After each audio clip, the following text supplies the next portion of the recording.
But right now, this week in particular, this has been a global story. Yeah, it certainly has. Of course, G20 is going to be in focus, as George had mentioned before. And It's interesting. The deal, in order to be fair, that number one, the U.S. tariffs have to come off. Any tariffs that they put in place since this whole discussion began. And if there are any tariffs, no deal. Right. Well, I sounded as if that there was going to be some retaliatory measures taken by us. And last minute, President Trump pulled the plug on that.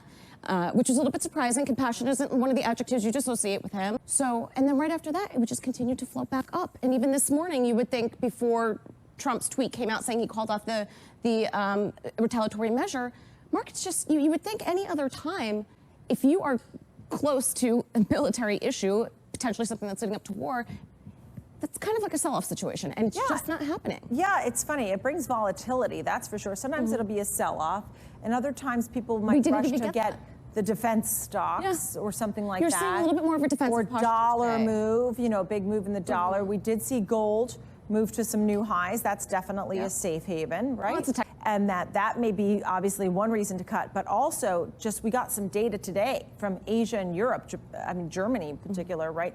Asia and Europe have been showing the slower growth, and that is a reason to cut. On the wall, like Powell and Trump, and you know how they go back and forth and what they're really thinking with all this. They're really putting it out there. And that's a concern, and I'm surprised that the markets aren't reacting more negatively, because it's adding more uncertainty into the market. Politicizing the Fed is unprecedented, as are a lot of things. Well, they're saying that may be one of the reasons he hiked, just to prove that he's not listening. I don't know. Jill Malandrino, global markets reporter here at the NASDAQ. It's great to see you. Have a nice weekend.